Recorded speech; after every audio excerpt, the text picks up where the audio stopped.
নমস্কার বন্ধুরা, জ্যোতি চ্যানেলে তোমাদের স্বাগত। তো আজকের একটা নতুন রেসিপি নিয়ে চলে এসেছি। তো এইটা হচ্ছে খাসির চুস্তা। তো চুস্তাটা আমি আগে থেকে সেদ্ধ করে রেখেছি, এই দেখুন, কেননা ভিডিওটা অনেক লং হয়ে যাবে, ওই জন্য আগে থেকে সেদ্ধটা করে রেখেছি। আর নিয়ে নিয়েছি আলুটা মিডিয়াম সাইজ করে কেটে নিয়েছি। তো আলুগুলো আমি প্রথমে ভেজে নেব। তো বন্ধুরা, ভালো লাগলে অবশ্যই একটা লাইক, শেয়ার এবং কমেন্ট করে জানাবেন যে কেমন হয়েছে। তো আলুগুলো আমি ভাজতে ভাজতে এর মধ্যেই দিয়ে দেবো 1 চামচ মতো হলুদ গুঁড়োটা দিচ্ছি, কেননা হলুদ গুঁড়োটা দিলে কালারটা খুব ভালো আসবে। তো আলুগুলো দেখুন কথা বলতে বলতে ভাজা হয়ে গেছে। এবার আমি আলুগুলো তুলে নিচ্ছি। আর ওই তেলের মধ্যে দিয়ে দিলাম একটা তেজপাতা আর একটা বড় সাইজের পেঁয়াজ কুচি। পেঁয়াজটা আমি ভালো করে ভেজে নেব।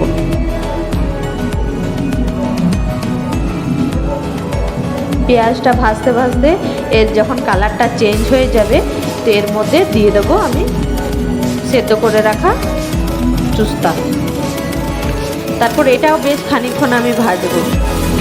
আর এটা ভাজতে ভাজতেই আমি এর মধ্যে দিয়ে দেবো 1 চামচ হলুদ গুঁড়ো আর স্বাদ মতো নুন। এটা ভাজতে থাকবো যতক্ষণ না এটা লাল হয়ে আসছে।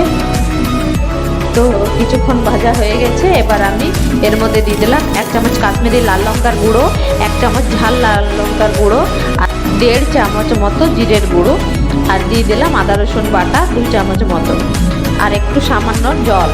তারপর বেশ খানিকক্ষণ আমি এটা কষতে থাকবো। এরকমভাবে আমি গ্যাসের আঁচটা কমিয়ে দিলাম। তারপর এটা বেশ খানিকক্ষণ এরকমভাবে কষবো। কষতে কষতে এর কালারটা দেখুন কত সুন্দর হয়ে গেছে, তেল বেরিয়ে এসেছে আর কষানো প্রায় হয়ে গেছে আমার। এর মধ্যে দিয়ে দিলাম এবার আলুগুলো তো ভাজতে ভাজতে প্রায় সেদ্ধ হয়ে এসছে। তো আমি খুব বেশি জল দেবো না, অল্প একটু জল দিয়ে দিলাম। তারপরে এটা জল দিয়ে পুরোটাই ভালোভাবে মিক্স করে দিচ্ছি। তারপর এটা কিছুক্ষণের জন্য ঢাকা দিয়ে দেবো, জাস্ট 5 থেকে 6 মিনিট। তারপর দেখুন খুলে নিচ্ছি। এই দেখুন জলটা শুকিয়ে এসছে আর আলুটা যেটুকুনি বাকি ছিল ওটাও সেদ্ধ হয়ে গেছে, কত সুন্দর মাখো মাখো হয়ে গেছে। তো এবার আমি গ্যাসটা বন্ধ করে দেবো। আর গ্যাসটা বন্ধ করে এখানে দিয়ে দিচ্ছি আমি গরম মশলা অল্প একটু। তারপর মিক্স করে দিলাম। মিক্স করে এবার প্লেটের মধ্যে সার্ভ করে দেখাচ্ছি কেমন হয়েছে।